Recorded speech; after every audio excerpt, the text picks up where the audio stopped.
Assalamualaikum warahmatullahi wabarakatuh. Ketemu lagi dengan channel kami, si Firman.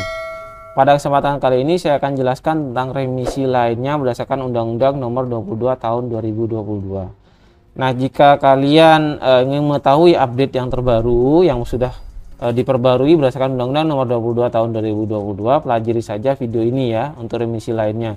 Jadi remisi lainnya pada video sebelumnya itu masih berdasarkan Permenkumham Nomor 18 tahun 2008. Jadi ikuti ini aja ya. Remisi lainnya. Nah, remisi lainnya ini ada dua macam, yaitu ada remisi kemanusiaan dan remisi tambahan. Nah, dua macam remisi ini adalah selain remisi umum dan remisi khusus yang selalu didapatkan. Tentunya ada persyaratan di situ.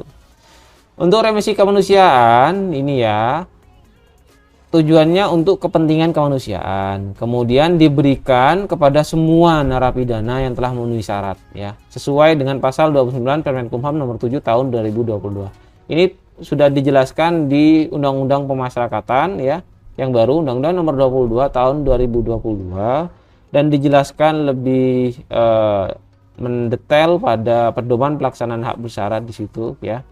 Jadi semuanya bisa dapat. Kalau dulu PP 99 itu nggak bisa dapat. Nah, isi pasal 29 pada Permenkumham nomor 7 tahun 2022 yaitu remisi atas dasar kepentingan kemanusiaan untuk narapidana itu harus maksimal dipidana dengan masa pidana paling lama 1 tahun. Kalau lebih nggak bisa ya, jelas.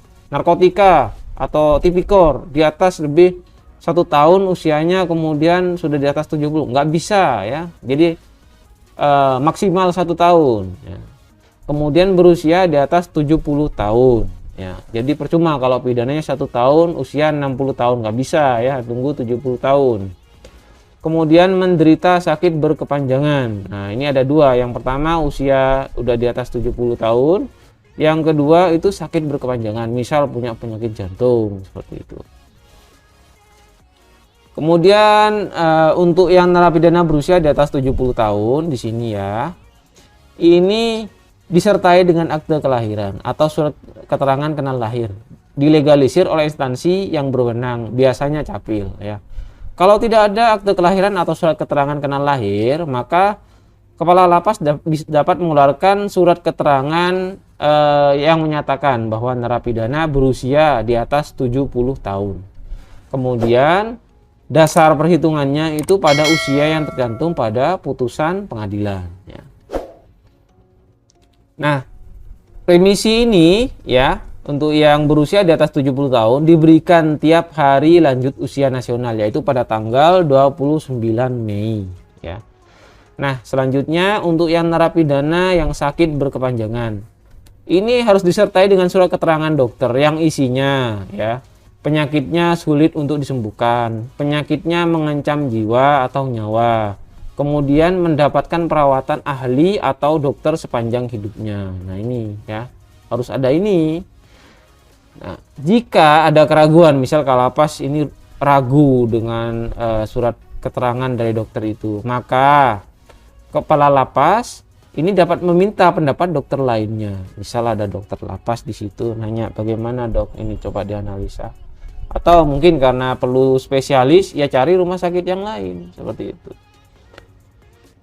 Nah, remisi bagi narapidana sakit berkepanjangan diberikan pada Hari Kesehatan Dunia 7 April. Ya, tiap 7 April ya diberikan ya. Nah, catatan ini perlu diingat, jika narapidana memenuhi lebih dari satu syarat dalam tahun yang bersamaan, remisi hanya dapat diberikan untuk salah satu syarat yang dipenuhi. Misal, usianya di atas 70 tahun. Kemudian yang kedua, ternyata WBP ini sakit-sakitan ya, sakit berkepanjangan. Nah, dipilih salah satu, yang mana ya. Dapatnya jumlahnya sama remisi kemanusiaan ini. Nah, remisi kemanusiaan diberikan sebesar usuran remisi umum yang diperoleh pada tahun berjalan. Jelasnya ini tahun pertama karena pidananya hanya 1 tahun. Misal untuk remisi umum yang sudah menjalani 6 bulan, jadi hanya dapat 1 bulan. Yang sudah menjalani 12 bulan atau sudah pas 1 tahun, ini hanya dapat 2 bulan. Tapi nggak mungkin lah dapatnya 1 tahun. Jalani kemungkinan 6 bulan. Jadi kemungkinan dapatnya ini remisi tambahannya, remisi kemanusiaannya itu minimal itu dan maksimal itu ya 1 bulan, nggak bisa lebih ya. Remisi kemanusiaan untuk anak. Nah ini yang untuk anak. Yang untuk anak ini atas dasar kepentingan kemanusiaan, karena tujuannya untuk kepentingan terbaik bagi anak. Misal karena anak ini sekolah, jadi perlu ada tambahan remisi kemanusiaan untuk anak. Nah ini diberikan pada saat Hari Anak Nasional pada tanggal 23 Juli setiap tahunnya ya. Nah untuk remisi kemanusiaan yang khusus untuk anak, ini besar usulan remisi umum pada tahun berjalan sama ya. Jadi remisi kemanusiaan jumlahnya sama, maksimal dan minimalnya 1 bulan ya. Ya kalau nggak nyampe 6 bulan ya nggak dapat sama sekali di situ. Remisi tambahan. Nah sekarang remisi tambahan. Nah remisi tambahan ini apa saja? Pertama, berbuat jasa pada negara. Yang kedua, melakukan perbuatan yang bermanfaat bagi negara atau kemanusiaan. Yang ketiga, melakukan perbuatan yang membantu pembinaan di lapas atau LPK. Nah yang ketiga ini adalah tamping ya. Sedangkan yang pertama dan kedua ini bukan tamping. Bukan pemuka, maaf ya. Kalau tamping nggak dapat remisi tambahan, tapi pemuka yang dapat. Tapi syarat menjadi pemuka itu harus melalui tamping dulu. Nah sekarang remisi tambahan dulu ya untuk yang berbuat jasa pada negara. Nah ini lakukan perbuatan yang bermanfaat bagi negara atau kemanusiaan dilaksanakan dan diperoleh pada saat menjalani pidana.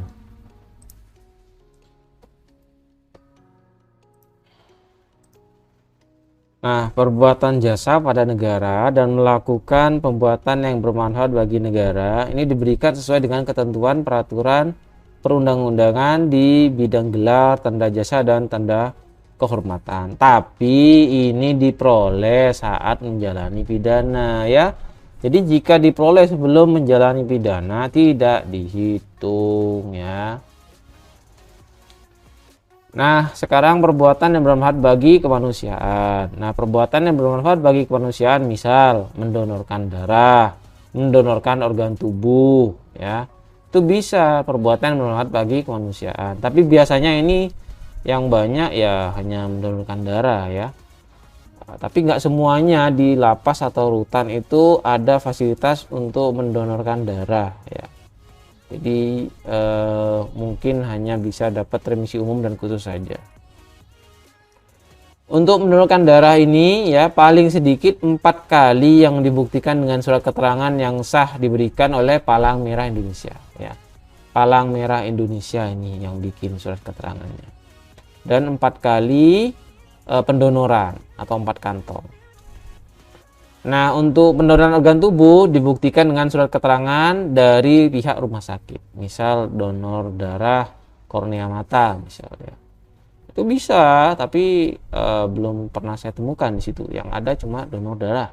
Dan remisi ini didapatkan 1 kali aja ya. Jadi, misal donor anggota tubuhnya atau organ tubuhnya itu tahun 2022 ya dapatnya harusnya di Agustus 2022. 2023 ya harus donor lagi seperti itu. Nah, perbuatan membantu kegiatan pembinaan di lapas atau LPKA. Nah, ini yang disebut pemuka di sini ya. Jadi pemuka yang bisa dapat, kalau tamping belum dapat ya remisi. Tapi proses belum menjadi pemuka harus melalui tamping.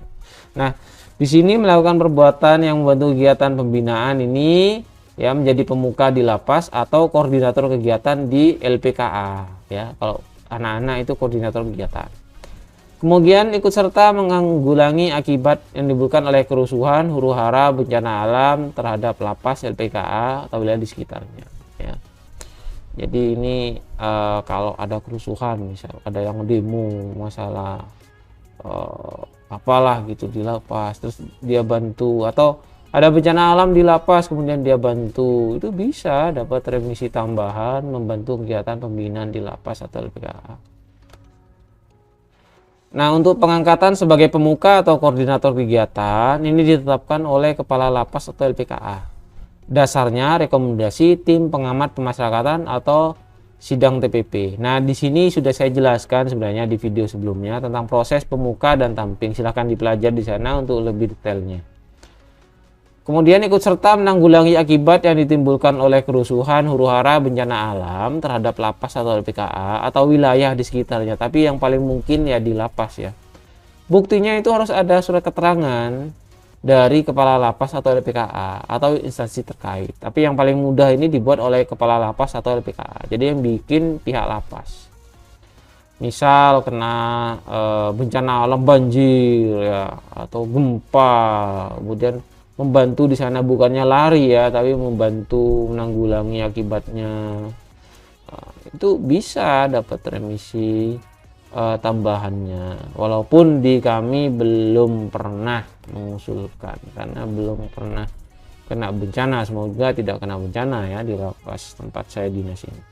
Nah, selanjutnya catatan yang perlu diingat, pemberian remisi tambahan bagi narapidana dan anak yang melakukan perbuatan bermanfaat bagi kemanusiaan itu sebesar setengah dari remisi umum.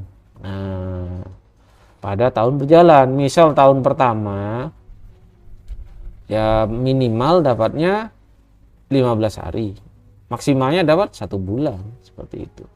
Bagaimana di tahun kedua? Ya tinggal tambahkan lagi. Jadi bisa dapatnya kalau di tahun kedua bisa dapat 1 bulan 15 hari, seperti itu. Di tahun ketiga gimana? Ya nanti naik lagi. Jadi bisa dapat 2 bulan, begitu seterusnya. Ada peraturannya tentang contoh perhitungan remisi, sudah saya jelaskan di video sebelumnya. Ya silahkan dipelajari. Di situ tinggal kalikan aja setengahnya untuk remisi umumnya.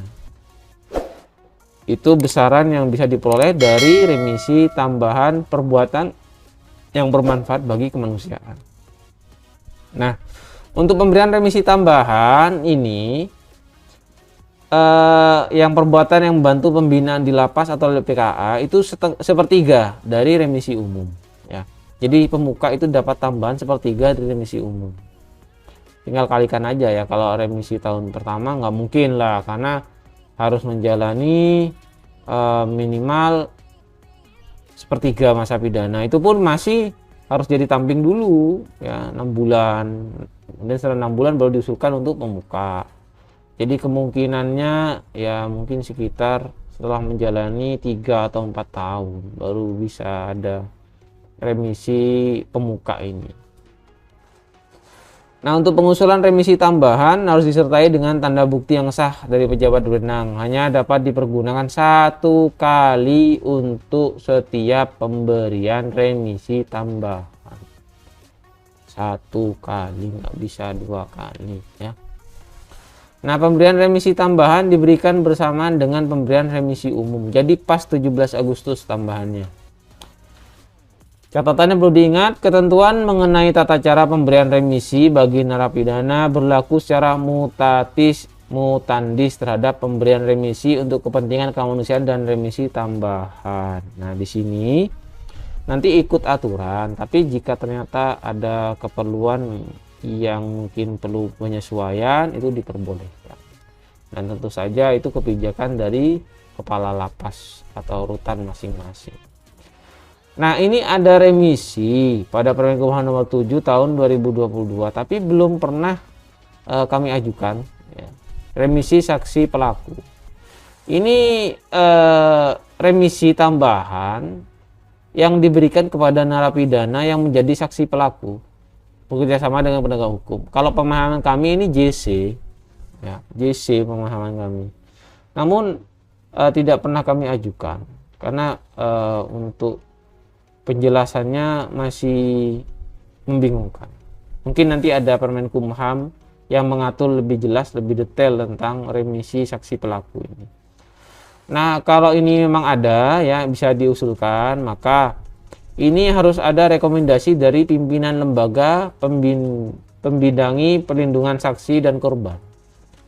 Berlaku 1 kali selama menjalani masa pidana. Jadi cuma 1 kali aja tambahannya. Kemudian rekomendasi ini dilaksanakan berdasarkan ketentuan peraturan perundang-undangan ya sama ya, yang tentang hak warga binaan masyarakatan pelaksananya sama. Remisi diberikan sebesar setengah dari remisi umum yang diperoleh pada tahun berjalan. Kalau baru dipidana berarti di tahun pertama dapatnya paling sedikit dapatnya 15 hari, paling banyak dapat 1 bulan. Begitu seterusnya. Kapan JC itu ada? Perkiraan kami begitu. Tapi belum pernah kami ajukan ini sampai saat ini. Karena membingungkan masih. Mungkin itu saja ya penjelasan dari saya tentang remisi lainnya berdasarkan Undang-Undang Nomor 22 Tahun 2022. Jadi ini sudah update berkali-kali ya. Nah, jika kalian punya pertanyaan tentang video ini, penjelasan ini, silahkan tanyakan di kolom komentar di bawah ini ya. Dan jika kalian menyukai video ini, jangan lupa di like dan subscribe ya. Terima kasih. Wassalamualaikum warahmatullahi wabarakatuh.